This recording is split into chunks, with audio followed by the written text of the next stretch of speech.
Good morning. Welcome to this second in our event series at the Bipartisan Policy Center on Modernizing Congress.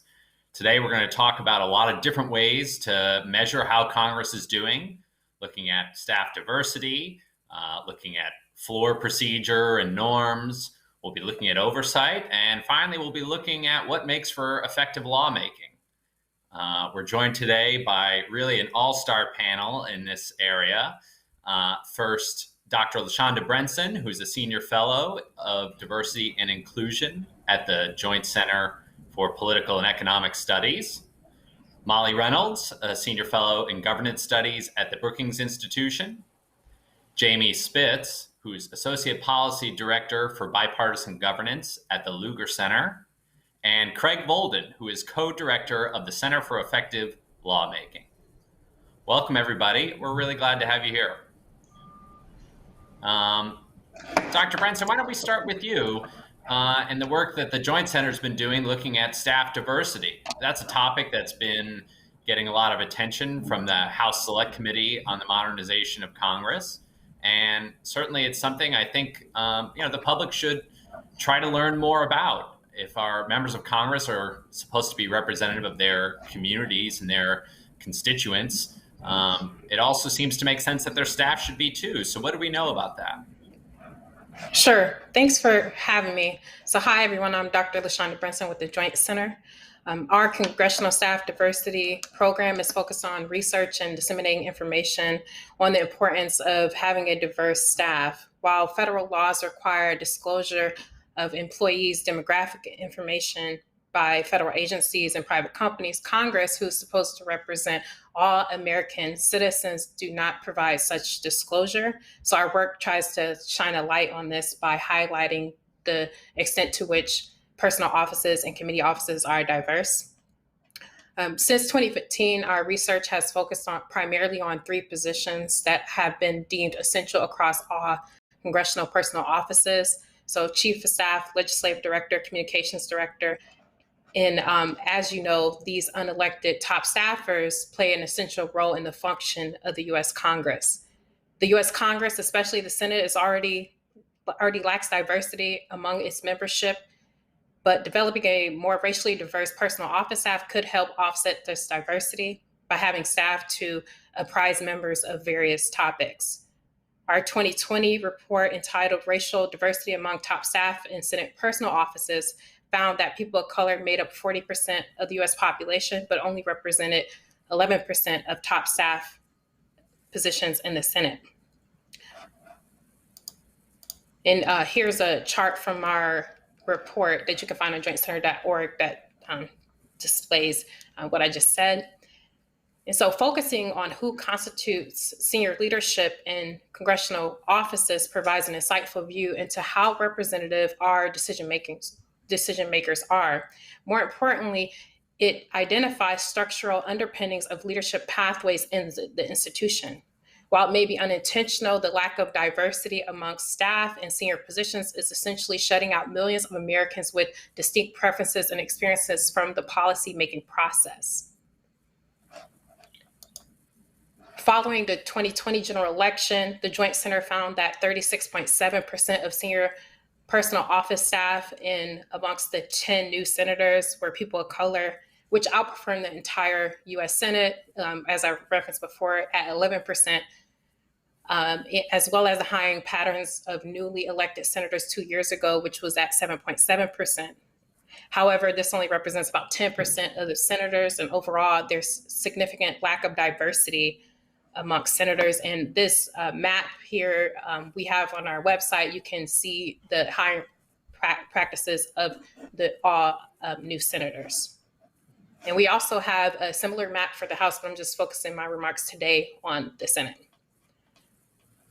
The lack of diversity amongst top congressional staff is not a partisan issue, but a challenge that the institution must face.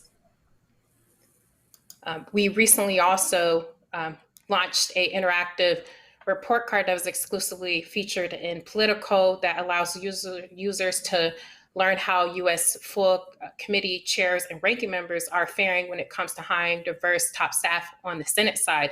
So for this analysis here, we looked at the diversity among staff directors, deputy staff directors, chief counsel, general counsel, and policy directors. And we found that out of 39 committee offices, almost 70% had no racial diversity among top staff. So that includes both Democratic and Republican offices. And so, as I mentioned, this is a significant issue that's an institution must address. Diversity among top staff in Senate full committees are critical because these committee staffers play an essential role in policymaking, in the managing of confirmation process of federal judges, U.S. attorneys, cabinet secretaries, ambassadors, and other significant executive branch and independent agency leadership. These top staff help to think through policies and appointments and how it would impact various communities, and they also manage committee staff. And we'll also follow up this tracker with a full report that looks at the diversity among these positions that I mentioned before. And I'd like to thank you for listening, and you can also find all of the research and information I mentioned on jointcenter.org. Thanks, LaShonda. And as she said, in addition to information about Senate staff, they also have great reports and surveys on House staff. So really covering both chambers there. Mm-hmm. Next, we'll go to Molly Reynolds, who is going to talk to us about some of the changes in floor procedure that have gone on to accommodate lawmaking during the pandemic.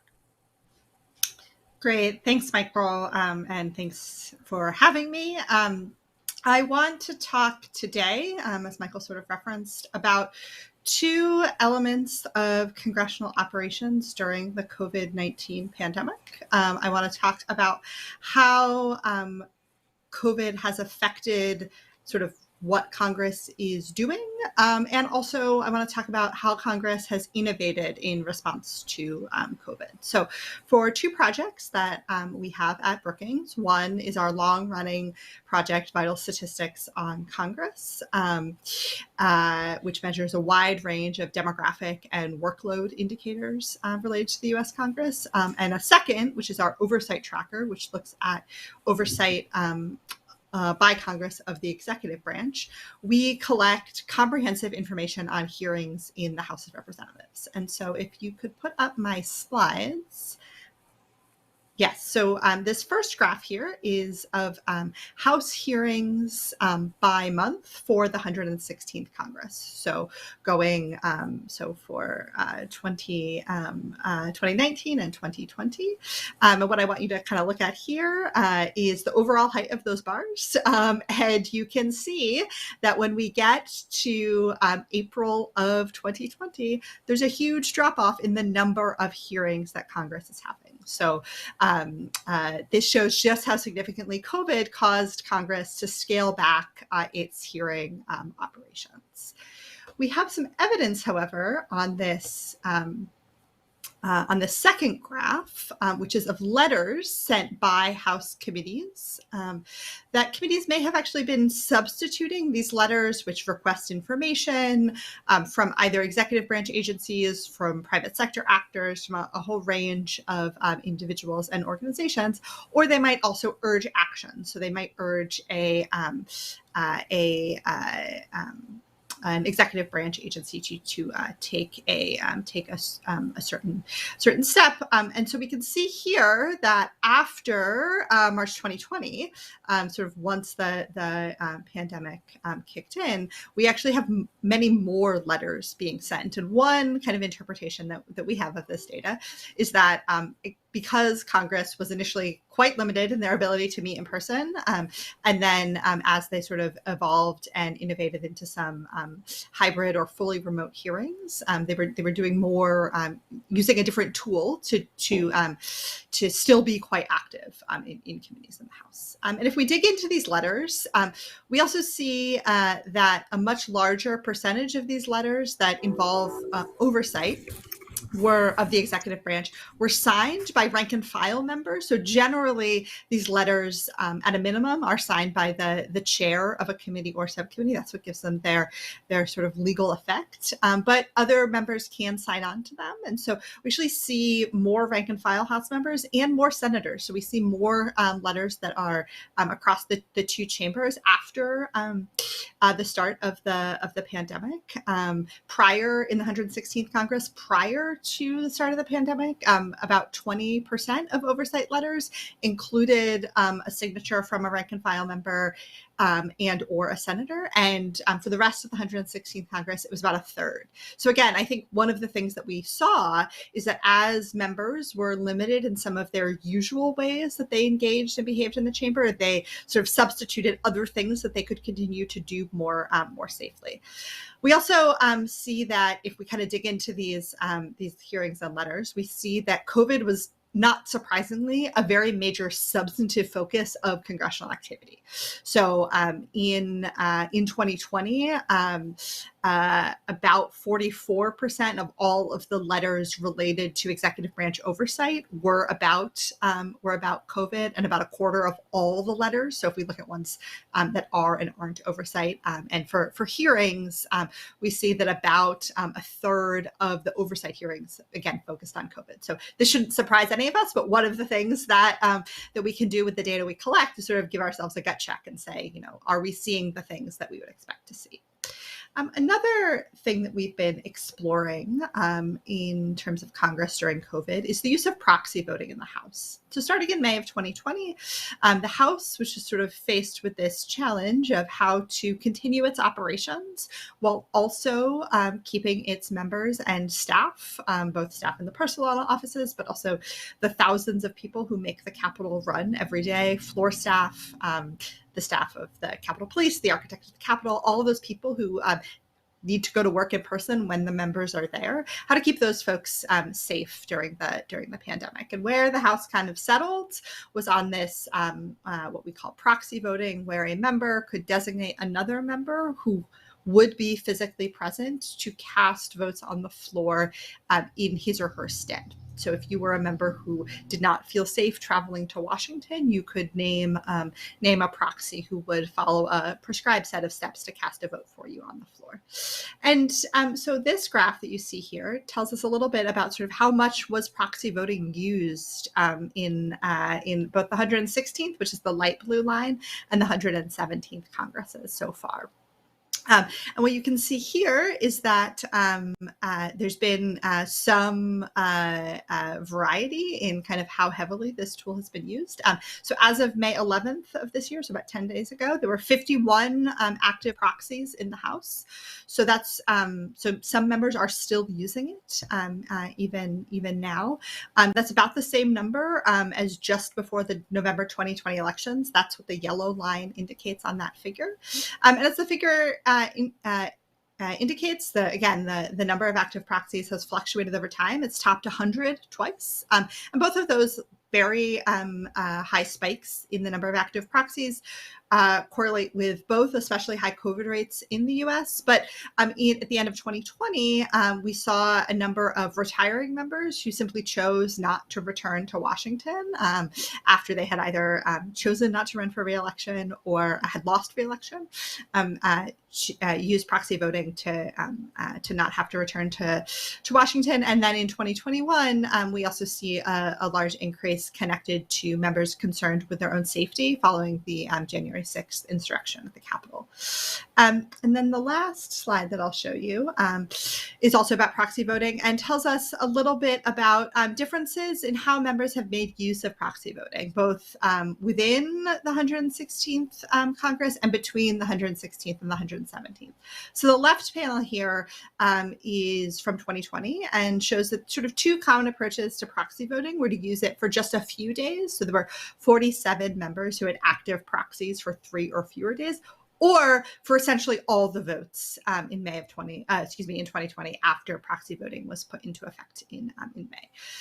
In 2021, however, the former approach has been much more common, as we see on the right side. So only 15 members have used proxy voting for 29 days or more in the 117th Congress, and most members who have used proxy voting in the current Congress have done so for 6 or fewer days. So part of why I put up this data is because I think that we are sort of at an inflection point where Congress is going to have to make some choices about how it retains or jettisons a number of the innovations that it's adopted during COVID. And I think that having kind of a clear and good faith discussion about some of those trade-offs is going to be really important. And so having this data that tells us, how has the House actually been using this innovation is important. Michael, I'll throw it back to you. Really interesting. We'll turn now to Jamie, who's going to talk a little bit about oversight. And the Lugar Center has a new this year index that they're doing. I think this is something a lot of people sort of in the scholarly world, the congressional watcher world have been trying to do for a while, is to get at this question of what is the frequency and quality of oversight going on in committees in Congress. So take it away, Jamie.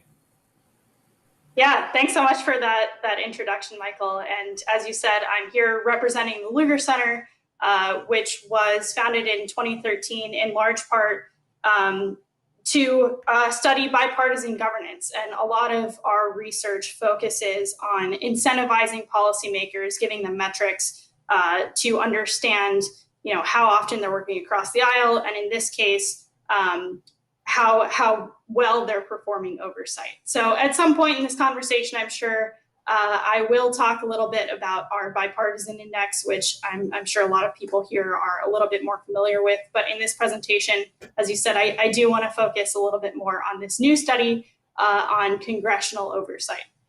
So the COHI, as we call it, is, as you said, a study on congressional oversight trends. And unfortunately, my slides are not working, so I'll talk through it. So it's a study on congressional oversight trends that basically is used as an analytical tool for academics, news organizations, and members of Congress to assess how they're doing on a historical basis. So the way we've basically done this is we've taken 13 years of congressional hearings. That's about 20,000 congressional hearings.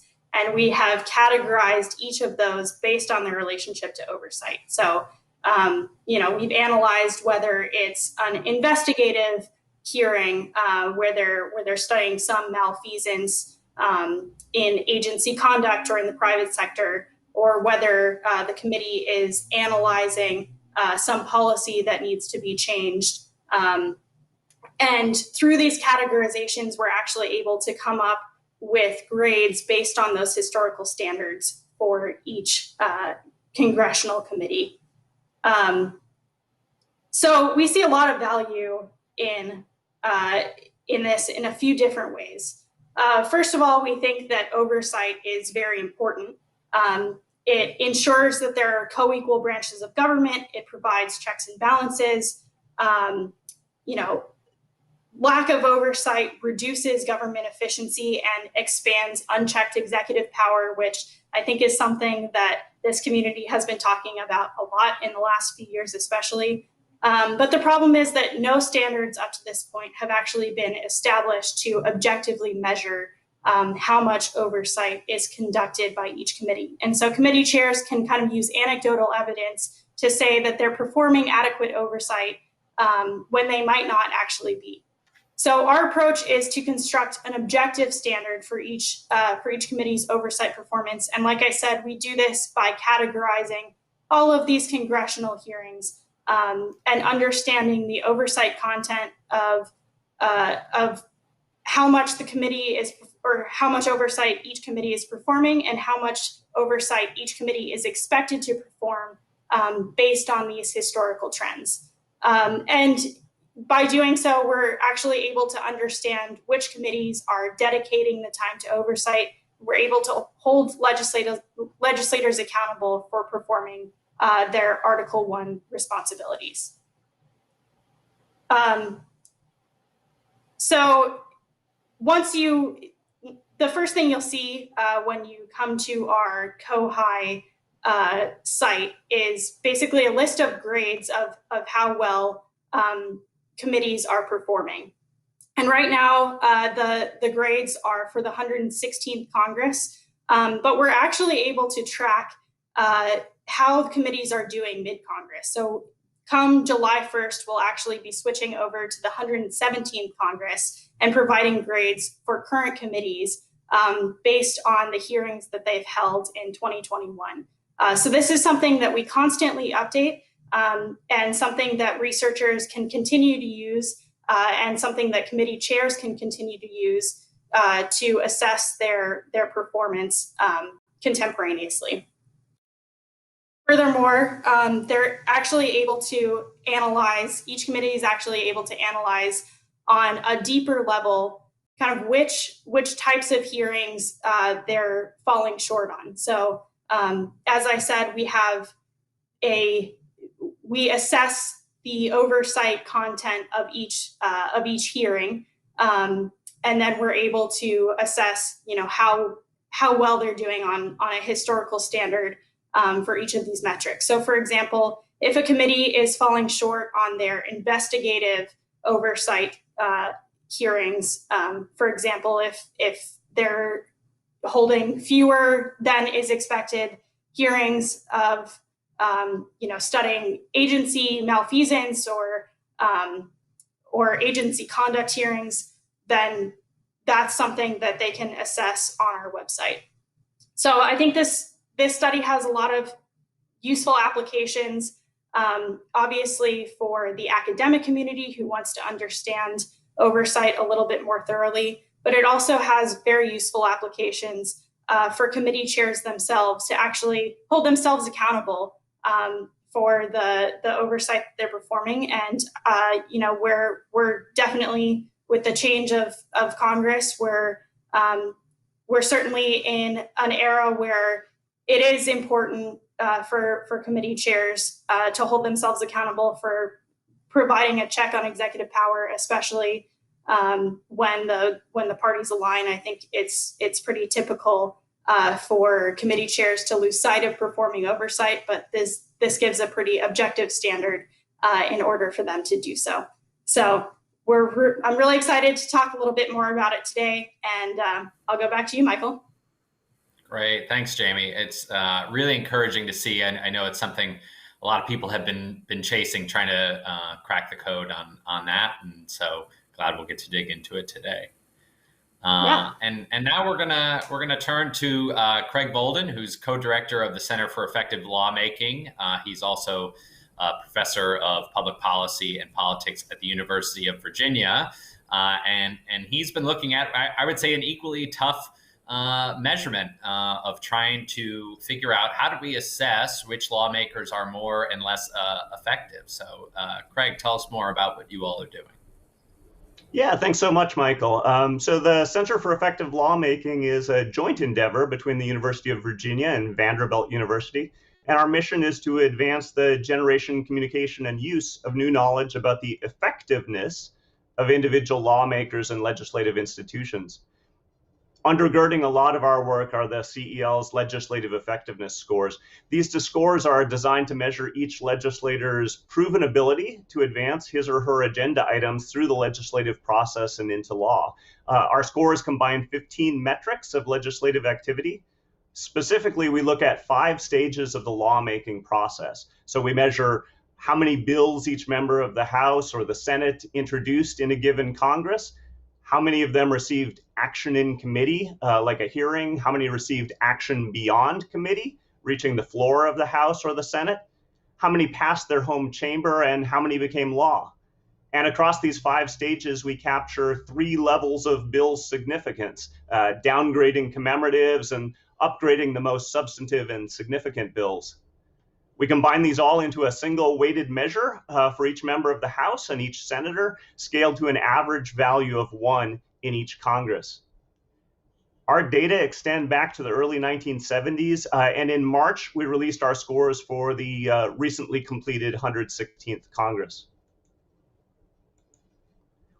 We make our scores widely available on our website, thelawmakers.org. There you can see all members and their scores in any Congress, and either overall or for any of 21 different issue areas, ranging from education to immigration, from health to transportation. We show members ranked within their parties, and we construct benchmark expectations, as we expect that a 10th term majority party committee chair will have a higher score than a first term minority party freshman. We therefore also rank everyone based on whether they exceed, meet, or fall below their benchmark expectations. You can also click on the map to look at members in any state, or click on any particular member to look at their details over time and across issue areas. Ultimately, we see these scores as a first step in generating knowledge that we hope is useful to those who care deeply about the legislative process. Although we're focused on Congress today, I'll just briefly note that we've now scored every state legislator over the past couple decades, and colleagues around the world have been extending this methodology to legislatures in a variety of countries. We're also working on what we're calling LES 2.0, relying on plagiarism-style software to assign appropriate credit for the ideas that are occurring in bills that are modified throughout the lawmaking process.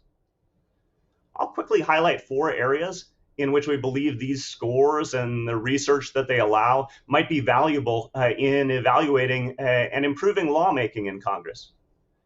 First, these scores have helped us identify the traits of those who might become effective lawmakers even before they choose to run for Congress. So, for example, our research shows the heightened effectiveness of women in Congress, of veterans who were deployed post 9/11, and of those who were effective within their own state legislatures. Once in Congress, there are a lot of steps that individual members and their staffs can take to cultivate a pattern of effective lawmaking. So, for example, when we talk to new members and their staffs, or simply those who want to become more highly effective, we discuss our 5 habits of highly effective lawmakers, which you can find on our website. We also note how hiring and retaining experienced staff helps with lawmaking effectiveness, as does bipartisanship, as does the issue specialization that helps build up policy expertise. These are areas that are challenging Congress quite a bit at present, and they're sources of many of the recommendations of the Select Committee on the Modernization of Congress.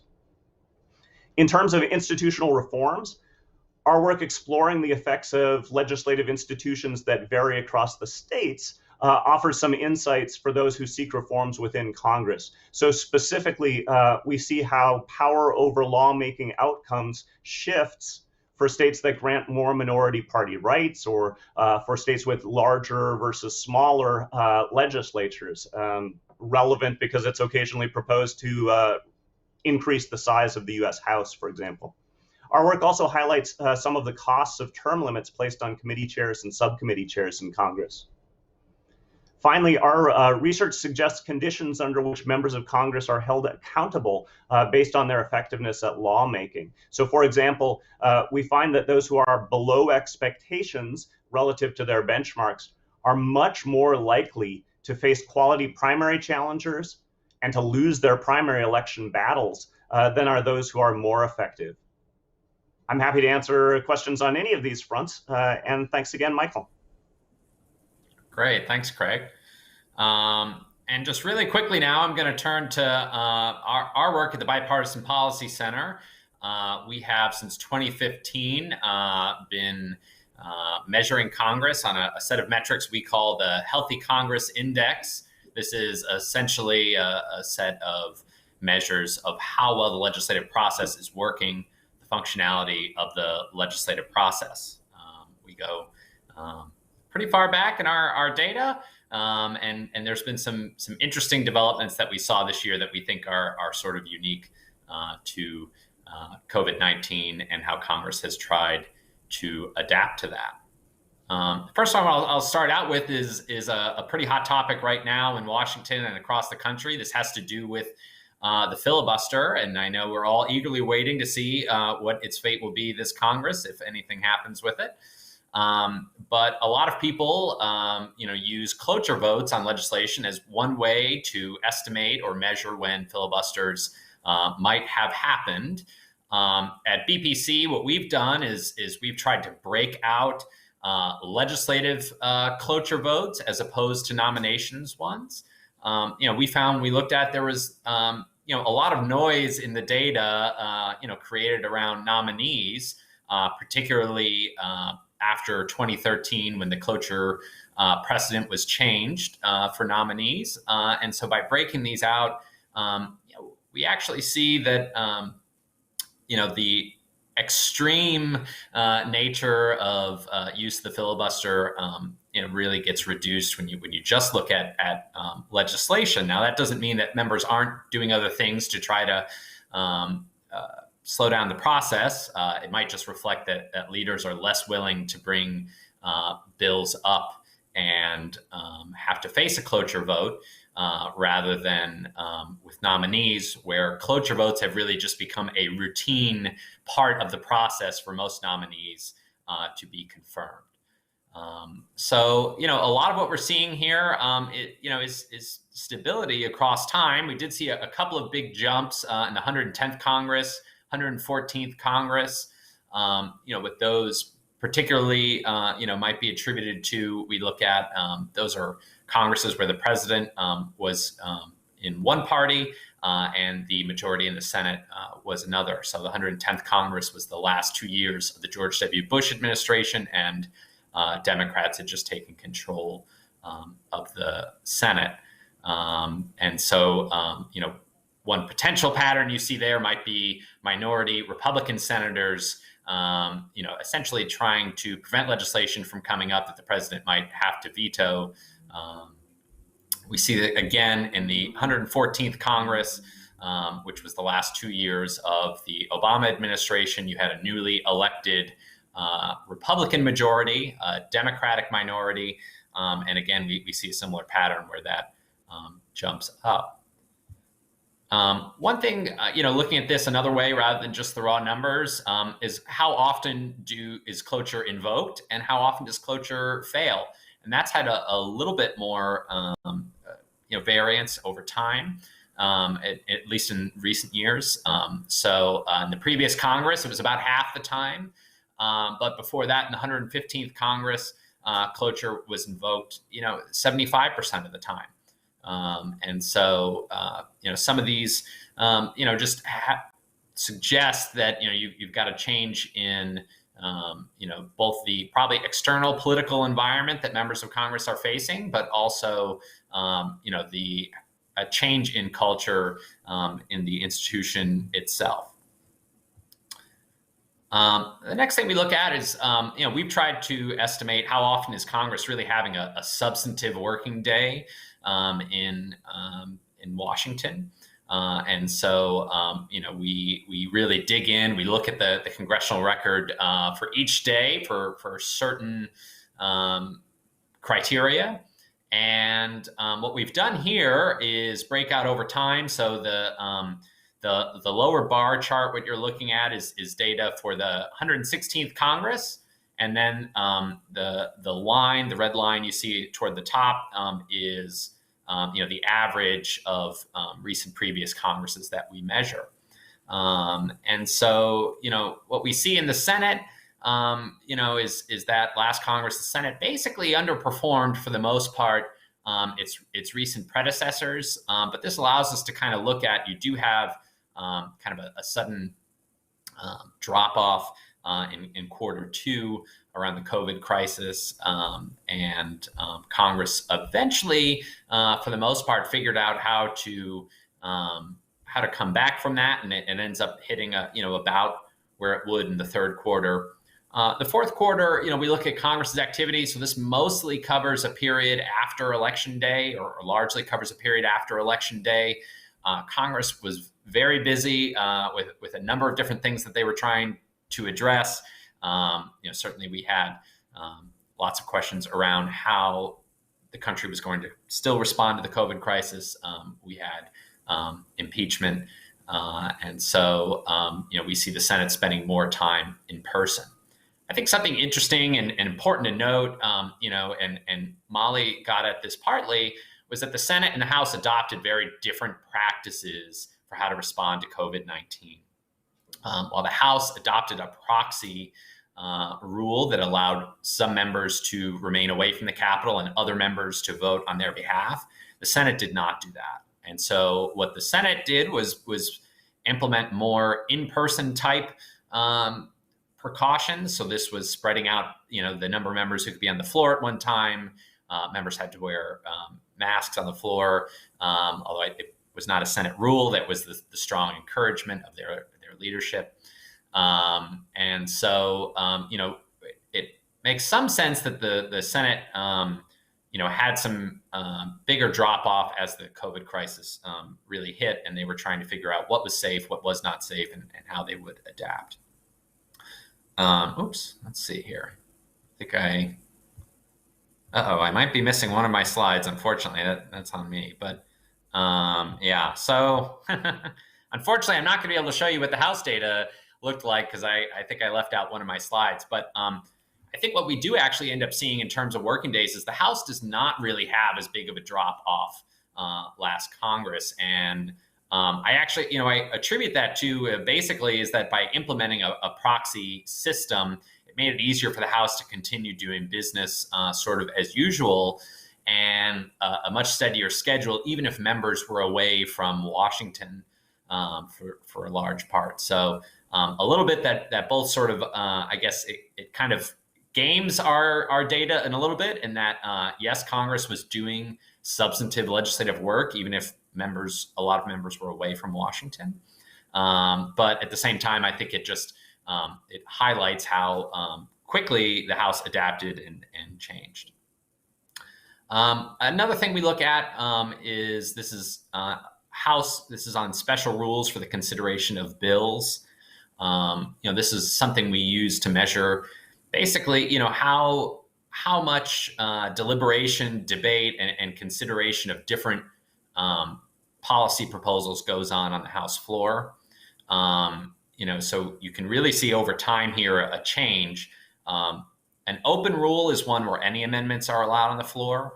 A structured rule means that only rules designated by the House Rules Committee will be considered. And then a closed rule means that none will be. This is sort of a perennial topic when it comes to House reform. It's at this point almost a tradition that new leaders, when they come in, say that they are going to change the way the House does business. Former Speaker Ryan promised this when he replaced Speaker Boehner, that he was going to address member concerns, that there weren't really a lot of amendments allowed on the floor. Speaker Pelosi also, along with House Rules Committee Chairman McGovern, promised that they were going to open up the legislative process. But what we really see is that doesn't happen. The 114th Congress, which a good bit of that, a little bit more than half, was the Ryan speakership. You see that he really was not able to turn the ship around as much as he'd hoped. And then again in the 115th Congress, not able to turn the ship around at all. It actually keeps going in the direction. So you see that blue chunk shrinking, where open rules basically have disappeared at this point. And structured rules replace it along with closed rules. And then the 116th Congress, this was, the Congress where Speaker Pelosi had promised she was going to open things back up, and they were going to consider more ideas from across the country. Really, you see a repeat pattern of what the 115th Congress, led by Republicans, were in terms of House floor procedure. 54%, that means more than half of the time bills came to the floor, no amendments were allowed. And so, part of that potentially explained it by COVID, although, we're going to have to see how things, pan out in the 117th Congress, whether or not it's an anomaly. But certainly it follows longer trends that we see, no open rules, mostly closed rules, some structured rules. But for the 116th Congress with COVID, we might have expected this to happen. congressional leaders were, it was in their interest really to control the legislative process much more closely, knowing that they had members sort of scattered, across the country at a lot of times when votes came up, that they really wanted to, I think, to facilitate a proxy process. They brought much more predictability to what was coming to the floor and what was not. It would have been really hard to imagine an open amendment process where you had, 100 members using proxies that would have really empowered, a much smaller handful of members of the House to make decisions on behalf of their colleagues. So, and now we can turn to a little bit of Q&A. One thing before we start, I wonder if we might all tackle this a little bit, because I think it's something everyone has to deal with, and that has to do with what data do you have available? Daniel Schumann, on Twitter, who we all know, asked, what data is unavailable or does not exist that undermines the ability to measure Congress's performance? I know we've all run into these roadblocks where we think, gosh, if I just had this, or if this was easier to get at, we'd know a lot more. So, Dr. Brenson, do you want to jump in? I mean, what are some of the challenges you face measuring diversity in the House and Senate? Sure. As I mentioned on the outset of my talking points, is that Congress requires disclosure of demographic data by private companies and federal agencies, but they themselves don't actually provide that information. So in measuring top staff, we make certain determinations amongst the three positions. Obviously, offices may disagree and say, oh no, for my individual office, this other position may be seen as important, right? And so for us, we have to then survey staffers and things like that. However, if that information was disclosed and provided for as they require many other entities, that would make it much easier to measure and see how well they're doing in terms of staff diversity. So that's makes it our job harder in terms of making assessments on that, because there are always going to be individual members who disagree with the definition of how we might define staff because of their individual office in terms of their own operations. Molly, you're basically a whiz at this point of with congressional data. Tell us what the challenges are you face. So I will just second what Dr. Brenson said and just emphasize that the problems aren't in counting and measuring things about Congress's own workforce extend beyond the really important questions that she and the team of the Joint Center are asking about staff diversity to all kinds of other questions about congressional staff and congressional capacity. So that is one place, and that where Congress would be well served to report more of its own data so that people don't have to go through all of the hoops and all of the sort of triangulations that those of us in the research world try to do to get an accurate picture of sort of the resources Congress gives to itself. The other thing that I'll say, and Dr. Volden mentioned this a little bit in his remarks in terms of an innovation that his team is looking at with the effectiveness scores, is that in the contemporary Congress, so much legislating happens through omnibus legislative vehicles, both in the appropriations process, the National Defense Authorization Act, and really in other, the Endless Frontier Act, which is on the Senate floor as we speak, has taken on a little bit of an omnibus equality as well. And so because so much legislation gets packaged into big vehicles, it's harder and harder to get a handle on, from the legislative effectiveness team's perspective, whose bills are actually moving, because, member A might have had some language that got incorporated into an omnibus, and it's much harder to see that. When we ask questions about deliberation, did did a given bill get a hearing, get reported out of committee, but then instead of getting a standalone vote on the floor, did it get packaged into something else? And how should we think about that when we ask questions about the quality of deliberation happening in Congress? And so that's a really thorny issue to tackle. There are lots of folks. I've done a little bit of this work. It sounds like the friends at the Center for Effective Lawmaking are doing this work. There are a number of other folks who are trying to figure out ways to tackle this and unwind this knot. But I think, again, as we think about like what does it mean for Congress to be effective and for Congress to get things done and for different members to be effective, that's another place where we're all going to have to try and keep figuring out ways to move the ball forward. Thanks, Molly. Jamie and then Craig. Yeah, I would say one of the reasons that we even chose to study congressional hearings as kind of a proxy for congressional oversight is this paucity of information that's actually available on these different levers of oversight that committees can actually use. I know Brookings obviously has a study on letters, but I think it is difficult to get information. Even in our study, we had to go to multiple sources of information.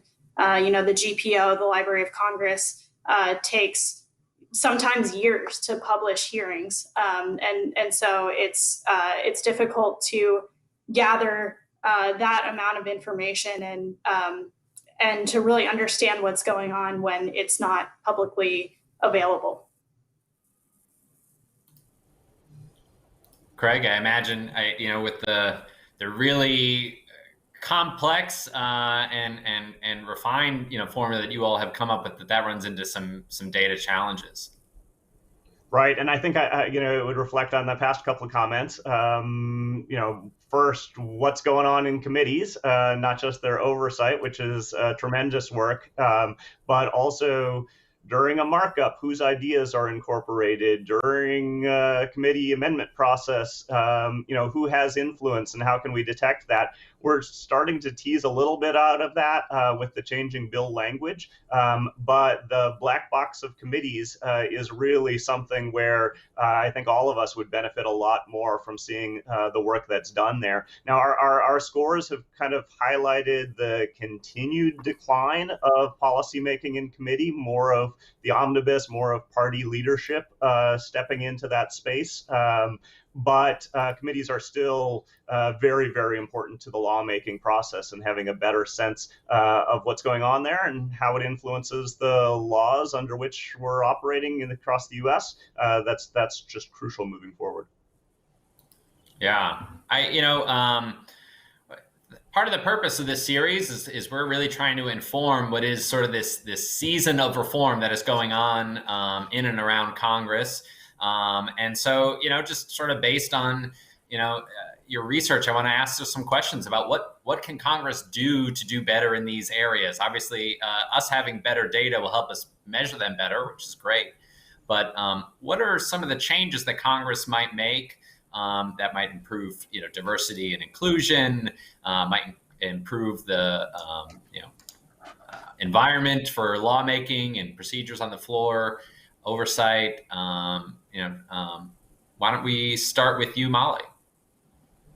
Sure. So I will maybe talk a little bit about some of the thinking we've been doing about Congress as it emerges from COVID. So I talked a little bit about proxy voting, but there are other innovations that Congress explored during COVID, including either fully remote or hybrid hearings, both for member participation, but also I think even more importantly for witnesses. And one of the things that we hopefully in the next couple of months will start to have a little bit more data on is there's an effort in the House to track the demographic diversity of witnesses who appear before House committees. And so we will, as we get kind of a clearer picture of what some of that looks like, we'll be able to sort of ask questions like, do we think that if the House kept the option and the Senate kept the option going forward for some witnesses to appear remotely, will that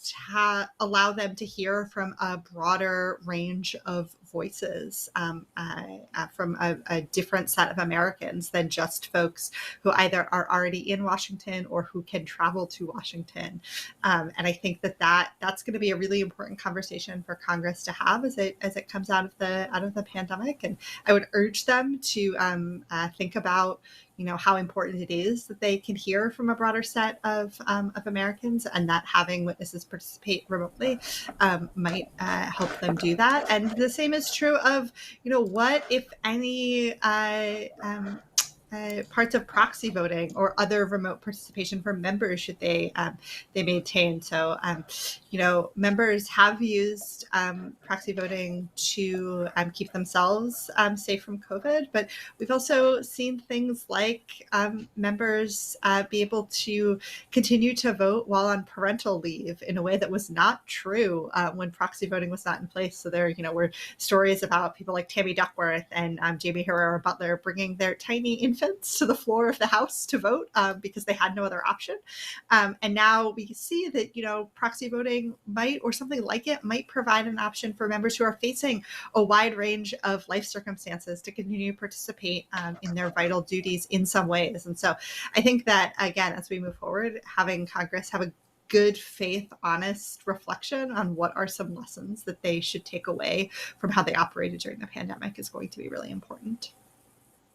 Yeah, really great points. And, I think that's something we've been thinking a lot about as we've been helping Congress think through, particularly the House. How do you rethink the congressional schedule and make it work better for members, make it more efficient? We have many more moms serving in Congress now, and dads.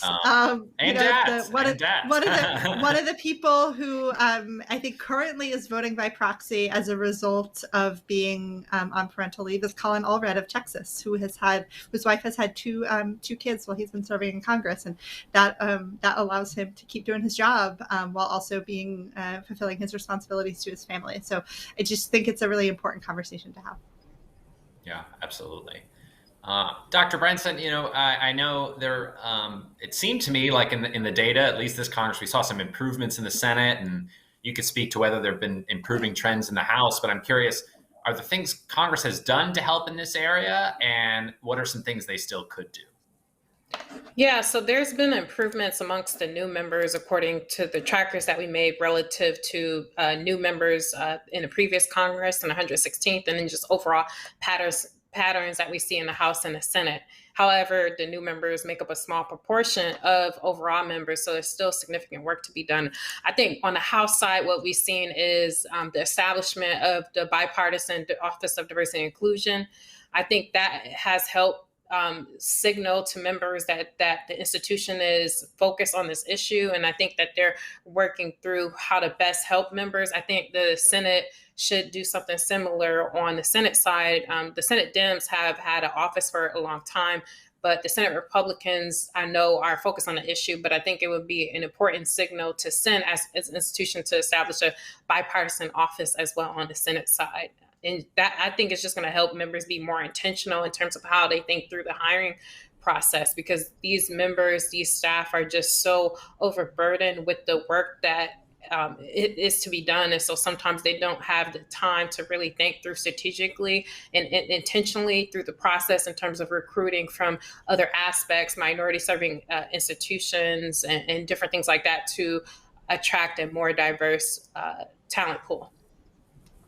Absolutely. And makes me think of, I having worked in the Senate, you've got 50 offices plus all the committees, and this isn't a coordinated effort in terms of, when hiring decisions are made. And so more institutional data might actually help offices make more informed decisions about what their colleagues are doing and how you can improve in that way. And I know we at BPC have endorsed and support the idea that the Senate should follow the House's lead and establish that kind of office. So we're really hoping that they do that. Jamie, any thoughts on oversight? And I know a lot of folks have done research on this, and there are a lot of suggestions out there about committees need more resources, more staff, more experienced staff. What are some things that you would do to get Congress to improve in oversight? Yeah, well, as far as improving congressional oversight, I think there's generally this culture of not performing robust oversight on your own party.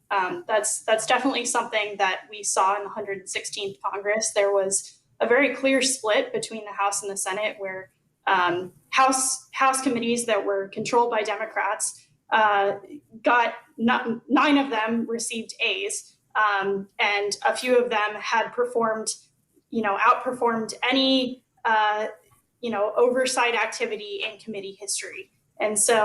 And in the Senate, it was the opposite. 7 committees actually received F's for the oversight that they were performing. Obviously, these committees were controlled by Republicans, refusing to perform robust oversight on the Trump administration. And so I think it's important to view congressional oversight, and I think it's important for committee chairs to view congressional oversight not as a partisan issue, but as an avenue towards making government more effective.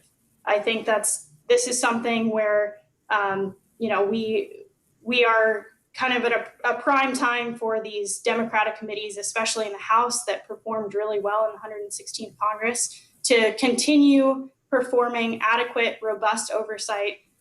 There are a lot of issues that need to be studied by these committees, and I think it's very possible for these committee chairs to take the example of Senator Levin, of Senator Lugar, of past historical committee chairs who did perform very robust oversight on their own parties. So I think if we can kind of change the culture around that, that would be the most important thing. Great. Craig, same question to you, but I'll also add, we have a question here, from the audience about your measures and whether, I know this is one you actually get a lot, but about, whether there's some measurement bias, and how do you all capture, if you're able to, members whose goal is, maybe to block legislation, block things from happening, rather than being a member, who's actively trying to pass bills. Great. So let me take the first of those in terms of reforms up front. I double down on the idea that we need to retain experienced staff. And our research was finding, especially for freshmen, hiring on people who have Capitol Hill experience helps them get running on their lawmaking careers. I'd also emphasize here with BPC today, promoting bipartisanship. That's so crucial for effective lawmaking. But the thing that I'd concentrate on in particular here is the idea of expertise and specialization. I mentioned that we track members in 21 different issue areas, and so we're able to see kind of, are they spreading out all of their lawmaking proposals across those 21 areas, or are they really picking 1 or 2 to concentrate in on? And it turns out that members of Congress are kind of increasingly scattered across issue after issue these days. And yet the ones who gain that expertise, who focus on a small subset of issues, tend to be much more effective. And we think that's linked to the committee process and the degree to which committees are functioning well. And are areas where that expertise is being built up. And so thinking about reforms that bring back and strengthen regular order in the committee process feels really vital to the future here. In terms of our measurement, we do track bills moving forward rather than the stoppage of bills. But I'd say just a couple things on that front. One is we see that those who dislike the movement of bills through Congress actively introduce new bills to stop that. So I'm looking at the number of bills there were to end Obamacare, for example. That's not just trying to stop things, but it's making modifications. And we see equal numbers of bills being put forward, say, by conservative Republicans and by liberal Democrats along those lines. And the second thing I'd say is we're starting to look at kind of that overlap between our effective lawmaking scores and who are the members in the Senate who are really engaged in holds on legislation, or how are they voting on filibusters, so that we can say, how do our kind of positive movements forward on new laws balance with those who are trying to stop things along the way. Great. We're in sort of the last minute here, and I just want to thank our panelists. Measuring Congress is not an easy task, but I think it helps the public understand what's happening here in what can be an often opaque process in Washington. And so I think across these issues, you all are doing a great service, and looking forward to continuing to work with you, as we try to inform the public, inform scholars, inform the media about what's happening here, and to make Congress a better functioning institution. And to that end, I invite you all, please, to join us next week on Thursday, May 27th. We will have the third and final installment of this. We'll be talking with contributors to the book Congress Overwhelmed, and we'll be looking at ways that congressional capacity, and Molly and Craig, who are on here, are both contributors to that as well. But looking at ways, that Congress has really fallen behind in its own capacity, and how that might be preventing it from being a high-performing institution. So with that, thanks for joining us.